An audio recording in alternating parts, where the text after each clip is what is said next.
Дачников атаковали кроты. Для многих это уже настоящее стихийное бедствие. Избавиться от активного соседа непросто. Как известно, у кротов плохое зрение, но они великолепно слышат, имеют совершенное осязание и отличное обоняние. Вредитель прожорлив. За 5-6 приемов он съедает примерно столько пищи, сколько весит сам. И поверьте, это не только помощники дачников, дождевые черви, но культурные корнеплоды, картофель, свекла, морковь и даже луковицы, нарциссов и тюльпанов. Для частных подворий урон ощутимый. Кроты одолели. И чем я избавляюсь, специальный препарат есть. Развожу и в лунку. Вот теплицы даже в этой появились.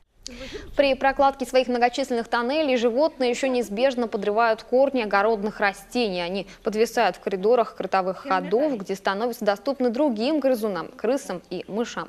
Из-за высыхания и повреждения корневой системы растения часто гибнут. Специалистов по кротам в коме, как выяснилось, пока нет. Поэтому бороться остается бытовыми способами, ловушками и ядами. Впрочем, с подземными зверьками можно жить и мирно. Это личный выбор каждого огородника.